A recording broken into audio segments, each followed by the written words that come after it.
Baik, kita lanjutkan di normalisasinya. Jadi tadi ya sudah kita lihat bahwa dalam normalisasi itu tujuannya untuk salah satunya adalah untuk menghindari anomali. Nah, bagaimana anomali bisa dihindari? Ya nanti ada tekniknya. Ya, ada tekniknya di dalam apa namanya proses normalisasi ini. Udah ya? Baik. Jadi kalau tabelnya nggak optimal, ya belum memenuhi persyaratan, maka dia akan di-split lagi ya, dipecah lagi. Jadi tabel-tabel yang lebih kecil sehingga pengolahannya akan lebih mudah dan datanya akan lebih aman saat diolah. Itu tujuan dari normalisasi. Baik. Sekarang kita akan coba lihat ya, definisi anomali. Nah, anomali kan ini kita lagi di musim hujan ya. Anomali, anomali itu apa sih? Ya, anomali ya apa namanya? Efek samping ya yang biasanya nggak terjadi mungkin terjadi, itu namanya anomali. Perubahan perilaku yaitu anomali. Nah, proses pada basis data yang memberikan efek samping yang tidak diharapkan. Jadi saya ngapus, pengen nggak kehapus, ikut kehapus data ini. Contoh, ya itu kalau anomalinya anomali delete. Kalau anomalinya insert, waduh saya nggak bisa nginput nih. Padahal saya mau nginput mahasiswa baru, tapi nggak bisa nih. Saya mau nginput barang baru, waduh nggak bisa nih. Contoh, tidak konsisten datanya karena ada pengulangan. Ya, karena ada pengulangan. Contoh ya, tadi di tabel film itu ada ID-nya sutradara nggak di tabel film? Ada yang masih ingat nggak tabel film, tabel movie tadi itu? Isinya cuma MID ya, MID, title kalau nggak salah ya, terus apa? Tahun pembuatan, sama director ya. Direktur. Ya betul Ya ya, Pak. ada 4 ya. Kebayang nggak saudara? Kalau filmnya Steven Spielberg itu ada 20 title, berarti 20 MID, betul nggak? Betul ya? Yang Steven Iya betul Pak. Spielberg-nya saja nih, Ya. saya punya tabel movie, yang Steven Spielberg ini ada 20 movie, berarti Steven Spielberg saja akan muncul namanya 20 kali di tabel movie itu. Dengan MID yang berbeda. Dengan MID yang berbeda. Betul ya? Kalau ternyata masternya itu salah nulis nama Steven Spielberg. Harusnya Stephen pakainya Stefan, contoh misalkan. Harusnya pakai E, dia pakai A nulisnya. Apa yang harus dilakukan? Saya harus edit kan? Betul ya? Saya harus edit. Stefan Spielberg saya ganti Steven Spielberg contoh. Karena ada 20 kali di tabel movie, saya harus gantinya 20 kali. Betul? Betul ya? Bagaimana caranya? Wong orangnya satu kan? Kan orangnya satu Steven Spielberg. Masa harus diganti 20 kali? Karena muncul berulang di tabel movie itu 20 kali.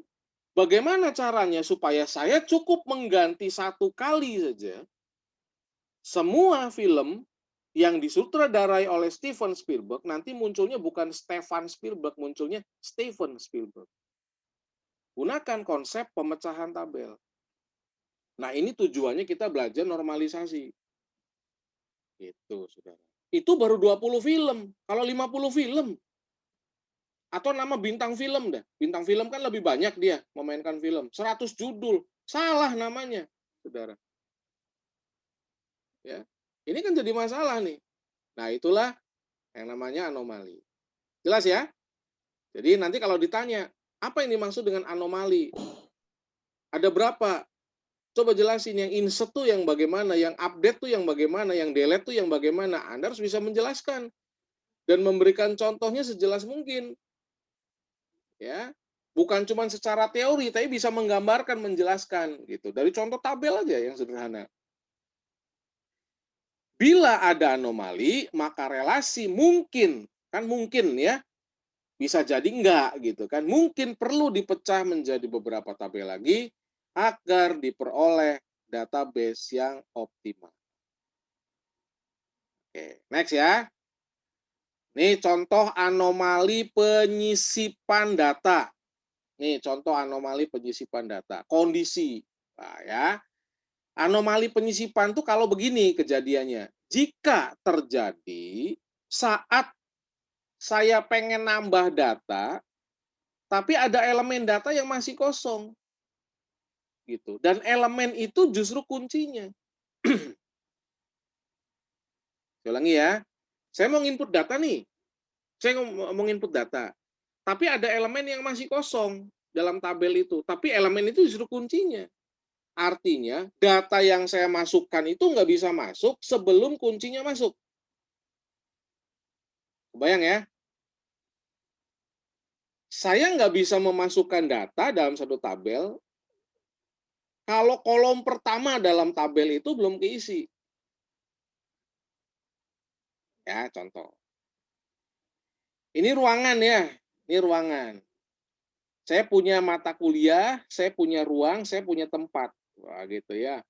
Kalau perguruan tingginya udah gede kan ada utara, selatan gitu ya. Kalau kita mau di situ-situ aja kan, ya nggak masalah ya. Gitu kan, kecil ya, ruangan-ruangannya juga dalam satu area ya nggak ada masalah kan. Jadi mahasiswa saling mengenal. Kalau saya mau masukin ya, mau masukin bikin FMIPA Barat. Saya mau masukin tempat baru atau ruang baru dah. Ya, ini kan ada ruang baru di satu gedung.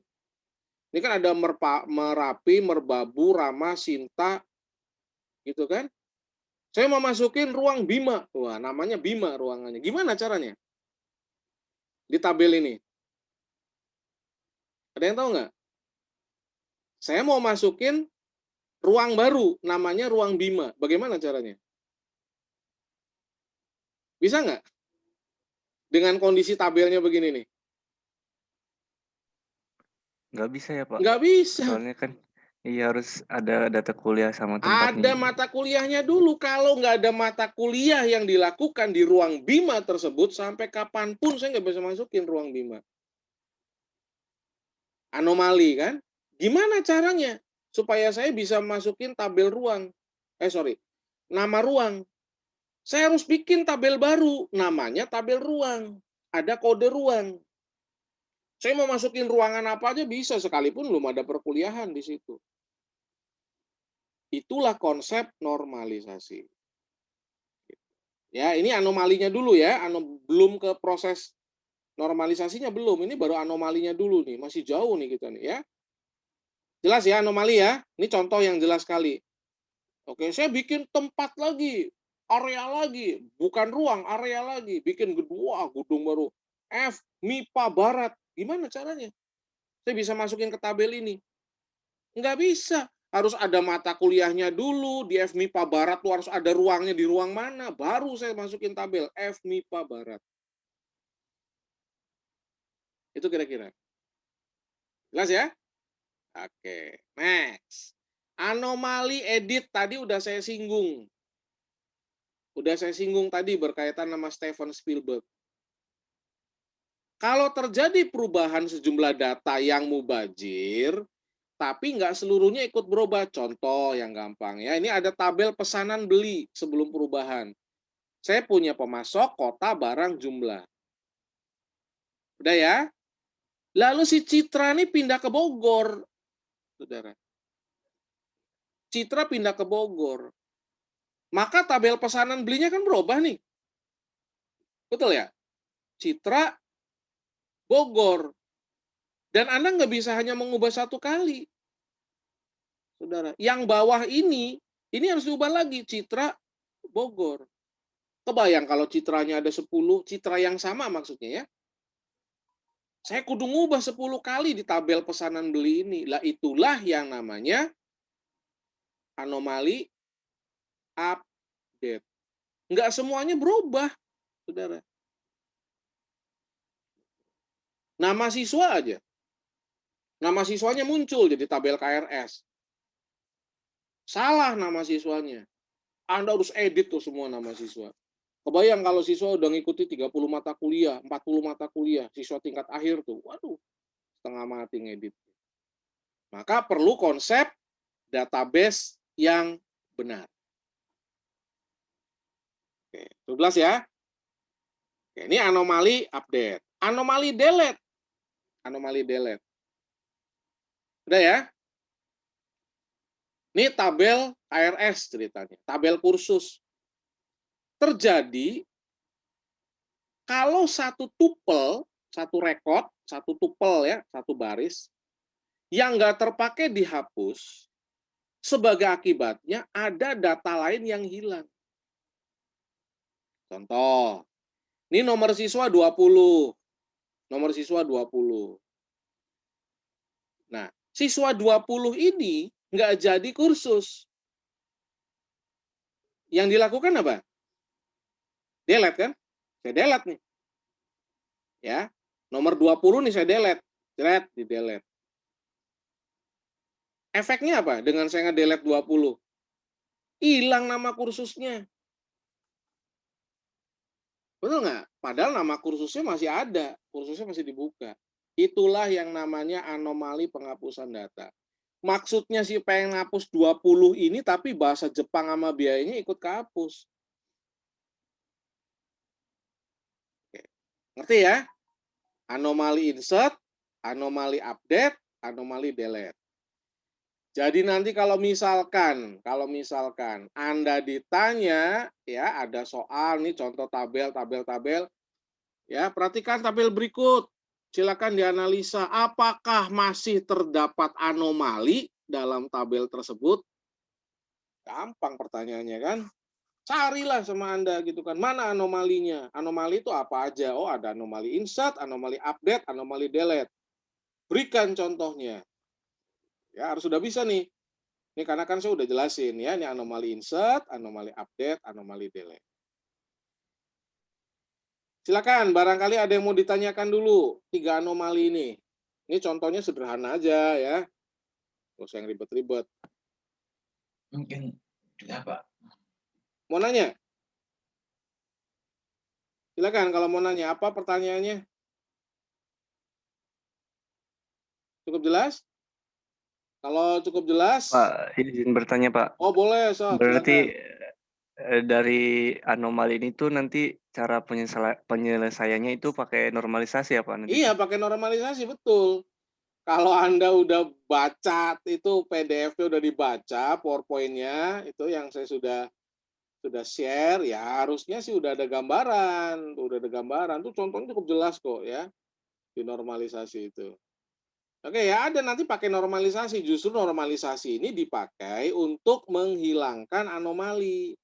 Kerangkapan data, tidak konsistennya data. Nah, itu kita pakai salah satu tekniknya itu menggunakan normalisasi gitu. Jelas ya? Oke, nyambung ya, terus ya. Oke.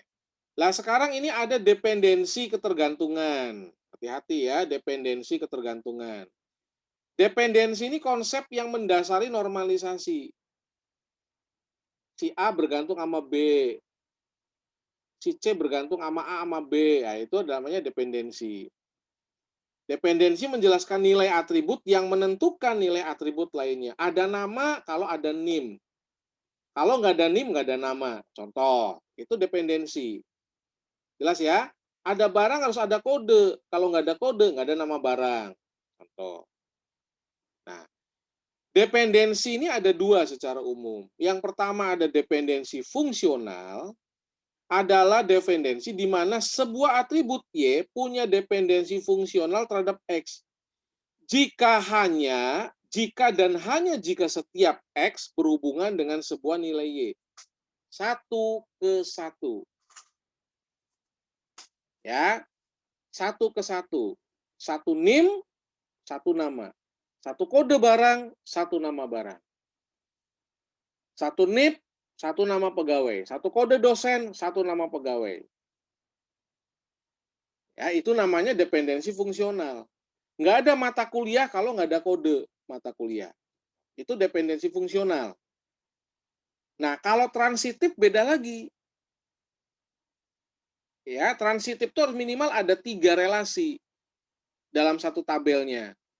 X, Y, Z.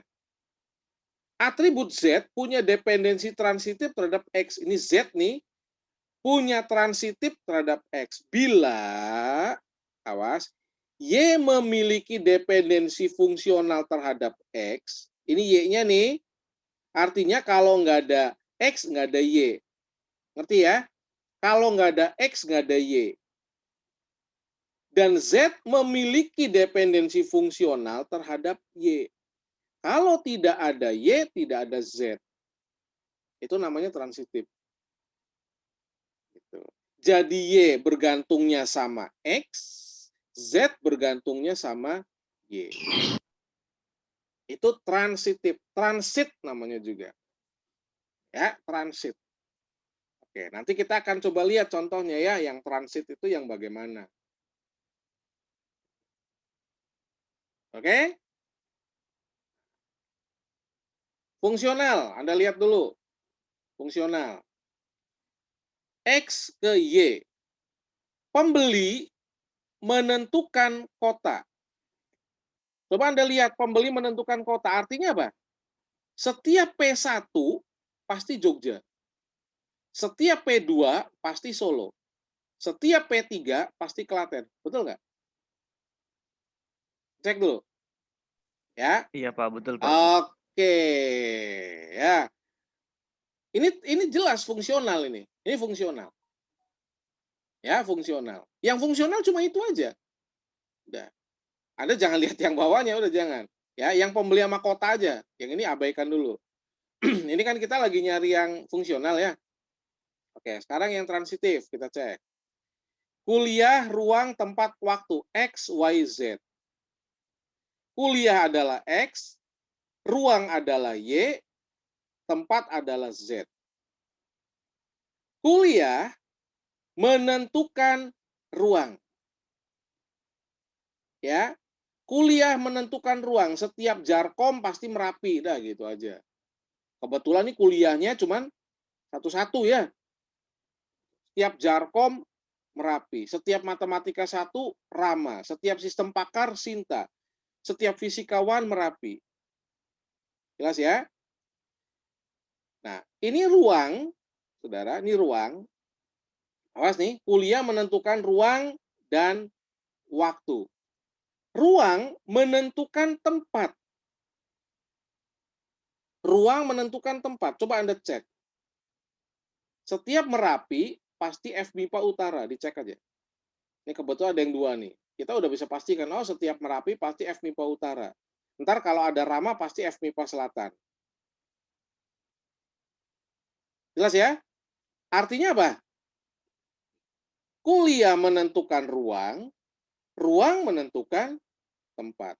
Akan lebih mudah kalau nanti Anda melihat contohnya mata kuliahnya lebih dari 1 yang samanya tuh Saudara. Ada Jarkom lagi, ada Merapi lagi gitu. Ya, ini kebetulan satu-satu nih. Tapi inilah contoh transitif ini. Transitif. Bisa nggak ya saya langsung menentukan, oh kalau Jarkom pasti FMIPA Utara. Bisa nggak kalau transitif? Kalau Jarkom pasti FMIPA Utara. Bisa nggak? Nggak ada ruangnya gitu. Bisa nggak? Nggak bisa Pak. Nggak bisa. Iya, Makanya harus transit ke ruang dulu gitu. Itu namanya transitif. Kalau ruangnya nggak ada, nggak bisa, saudara. Ya. Ya, kalau ruangnya nggak ada, nggak bisa. Lah sekarang kalau kita lihat, sebetulnya ini bisa lebih disederhanakan ini, tabel ini. Kenapa? Saya tidak harus menuliskan tempat di sini. Syaratnya apa? Ini tempatnya bisa di-delete nggak dari tabel ini? Bisa. Caranya apa? Anda punya tabel lain. Namanya apa? Tabel ruang tempat. Judulnya ada ruang, ada tempat. Jadi Anda hanya menuliskan ruang itu nggak berulang-ulang. Ruangnya Merapi, Rama, Sinta, Bima. Merapi, FMIPA Utara. Sekali aja. Rama, MIPA Selatan. Ini hilang nih. Kebayang nggak sama Anda? Kebayang ya? Ya Pak, Jadi kebayang. iya, kalau sekarang saya mau masukin tempat baru bagaimana? Bisa nggak di tabel ini? Nggak bisa. Ini tabelnya masih belum normal ini tabelnya.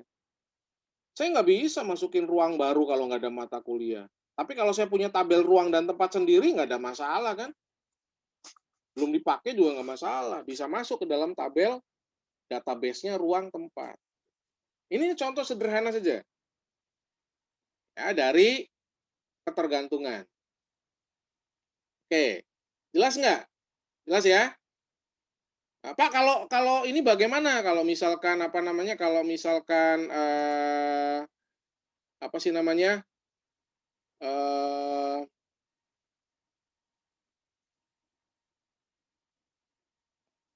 ya sampai mana tadi ini kita nih? Kalau misalkan si eh, yang ini nih, saudara ya, ini pembeli sama kota jadi bagaimana nih Pak? Pembeli kota fungsional kan? Hilang nanti kotanya, saudara. Bikin pembeli kota tabel baru. Jadi saya cuma masukin ID pembelinya saja. P1, P2, P3, P4 nggak berulang-ulang nama kotanya ditulis. Itu gambaran normalisasi gampang. Jadi yang penting Anda tahu dependensinya udah bisa bikin normalisasi sebetulnya. Oke, paham ya? Baik, nyambung lagi. Sekarang kita akan memahami dulu key karena ini salah satu yang mempermudah Anda untuk Anda melakukan proses normalisasi.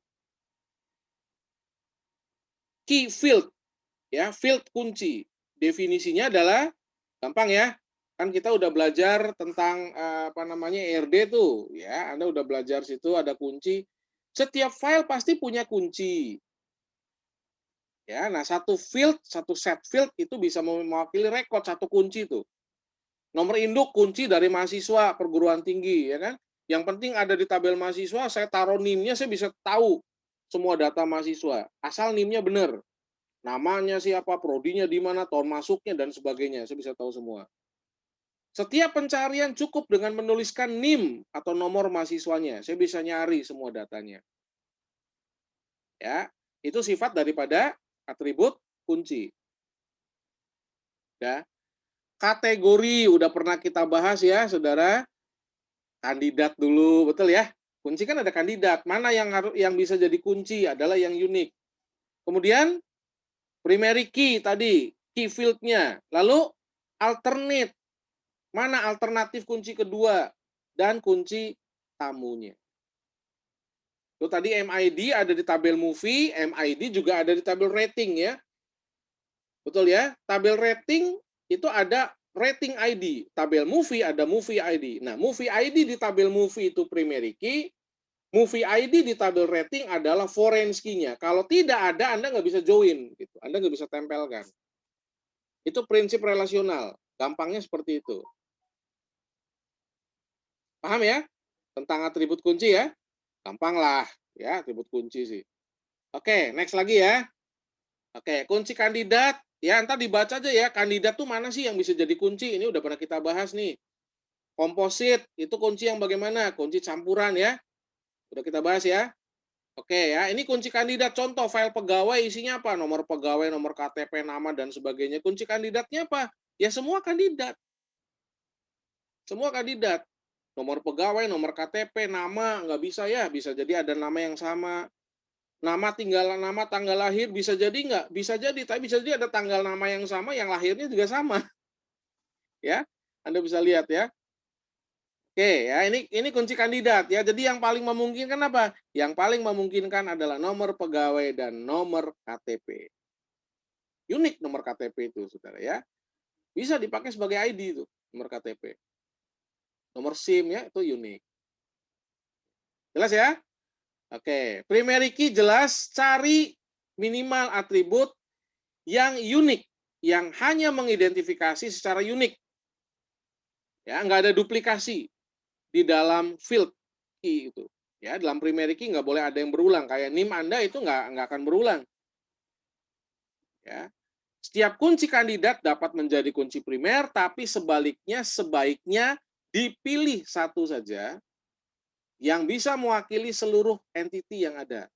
NIM mewakili nama, prodi, dan sebagainya. Alamat, tanggal lahir, tempat lahir. Ini kunci primer ya, primer key. Oke. Contoh nomor pegawai ya, ini tinggal dibaca aja lah ya, nomor KTP, kode kuliah, gampang ya, kode barang dan sebagainya. Ini harus sudah paham nih di sini nih. Oke ya, kunci alternate, kunci kandidat yang nggak kepake itu kunci alternate. Ya, bisa dipakai untuk ngurutin data gitu aja ya. Urutkan berdasarkan tanggal lahir, nggak bisa ya alternate. Ya, urutkan berdasarkan prodi ya bisa, nanti mengelompok gitu ya. Kayak kita belajar Excel kan kayak gitu. Oke. Kunci tamu paham ya? Tadi tinggal baca aja. Tadi udah saya hubungkan ya. One to many, betul ya? One to one, udah kita bahas nih. Ya, ini file transaksi kunci tamu ya. Silakan ya, nanti dibaca nih. Gaji bulanan, apa kunci tamunya, nomor pegawai ya.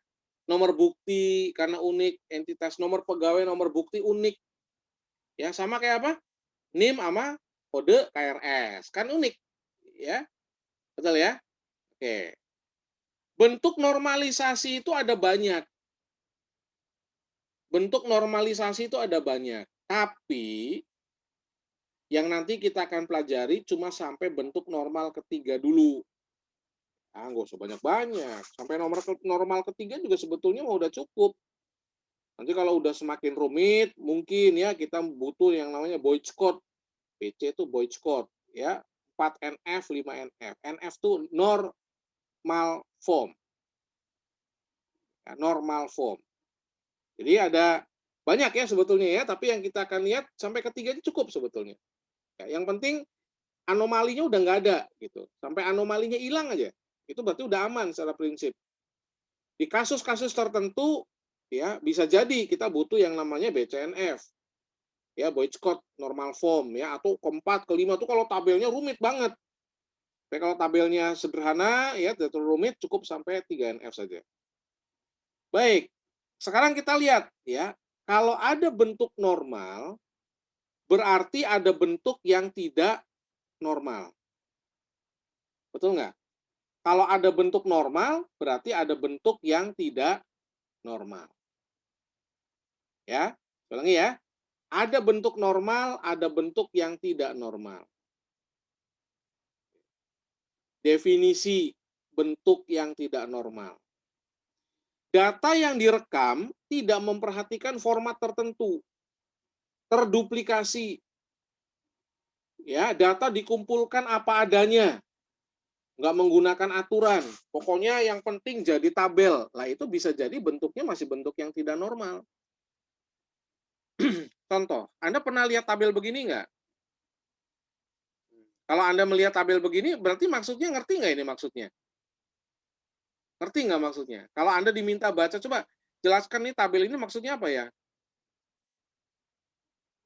Maksudnya adalah, oh berarti Pak ini nih tabel menampilkan nama mata kuliah atau tabel kartu hasil studi Pak. Oh ini yang ini nih Pak, ini nama mahasiswanya si Dayat, ya dia itu ngambil mata kuliah APSI sama agama, betul ya? Ini dosennya nama kodenya AUK SBY, ya nama dosennya Ana sama Susilo, nilainya A sama B. Ini punya si Dayat nih. Nah, yang punya Morito beda lagi ceritanya. Morito ngambil 3, betul ya? APSI, agama, PM mata kuliahnya. Ini kodenya sama APSI sama AUK, agama, SBY ya, PM-nya sama AUK juga. Anak, Susilo, Anak. Oh nilainya ini. Betul ya? Tapi ini adalah bentuk yang tidak normal, saudara. Kalau ini mau menjadi bentuk yang normal, ada proses yang harus dilakukan. Ini nggak normalnya kenapa? Masih ada field yang kosong. Ini kalau kita pecah nih ya saudara ya, ini masih ada yang kosong, ini nggak boleh. Menurut normalisasi. Dinormalkan dulu. Ya, ini bentuk yang tidak normal ya contohnya. Oke. Bentuk ke-1 adalah kalau sudah memenuhi bentuk yang bersifat atomik. Irisan dari baris dan kolom hanya punya 1 nilai. Kalau nggak ada nilainya nggak bisa contoh ya. Ini saya potong nih. Ini saya potong ke bawah. Saya potong yang baris kedua rekod. Set. Kosong nggak, saudara? Kosong ya. Kolom kedua nih saya potong. Kolom kedua saya potong. Ini baris saya potong lagi. Oh, kosong lagi. Nah ini nggak boleh dalam normalisasi. Harus atomik. Ya, ciri-cirinya setiap data disajikan dalam bentuk flat, tabular, tabel. Rekod demi rekod dan nilai dari field berupa atomic value. Harus ada isinya. Tidak ada perulangan atribut yang bernilai ganda. Mata kuliah, mata kuliah, mata kuliah, mata kuliah itu nggak bisa. Nggak boleh. Ya, bukan kumpulan data yang artinya mendua, nggak bisa. Hanya satu arti saja. Itu repot kan, saudara ya. Tapi sebetulnya memang ini yang harus dilakukan untuk kita bisa dapat tabel relasional yang benar, yang bebas dari anomali. Seluruh atribut kunci terdefinisi. Atribut bergantung pada kunci primer. Kalau ini kan belum bergantung, ini diet bergantung ke siapa? Ini yang kedua nih, 405 ini punya siapa? Nah, nggak kedetek ini. Kalau secara dokumen orang bisa melihat, tapi sistem nggak bisa ngecek. Kalau ini jadi dalam database tuh saudara, nggak bisa. Jelas ya? Ini normal ke 1. Oke, sehingga kalau dinormalkan, ini sebelum normalisasi begini, setelah normalisasi bentuknya jadi begini. Isiin yang kosongnya. Harus ada kuncinya kan? 2683 dayat, tulisannya MI. Berulang nggak? Berulang, tapi sudah memenuhi bentuk 1 NF. Memang berulang, ya, tapi ini sudah memenuhi bentuk 1 NF ini. Jelas? Oke. Paham ya? Ada yang mau tanyakan dulu nggak bentuk 1 NF? Ini ada bentuk yang lain, ada contoh yang lain ini tabelnya, betul-betul tabelnya ada yang kosong gitu kan. Nanti ada juga tabel yang lain bentuknya. Paham ya? Pokoknya yang penting paham dulu nih, saya udah ngejelasin lumayan detail. Bentuk kedua, dikatakan memenuhi bentuk kedua, apabila relasi tersebut sudah memenuhi bentuk 1, dan atribut yang bukan kunci, itu tergantung penuh pada kuncinya. Cirinya udah 1 NF, atribut yang bukan kunci harus bergantung secara fungsi pada kunci utama. Sehingga membentuk normal kedua harus ditentukan kunci-kunci field. Makanya tadi saya minta Anda fokus ke kunci ya, primary key. Ini kan sudah kita bahas ya. Sudah kita bahas. Jadi harusnya Anda udah nggak ada masalah ya. Primary key. Kunci field harus unik. Harus unik. Tapi ini pun masih memungkinkan tabel 2NF menunjukkan apa? Transitif. Ya, maaf. Ya, jadi kalau fungsionalnya udah selesai, bisa jadi dia masih transitif. Beberapa atribut masih bergantung pada atribut yang bukan kuncinya, itu kudu dieliminasi lagi. Penggal lagi, pecah lagi. Oke ya, sekarang dari tabel yang tadi. Coba Anda lihat.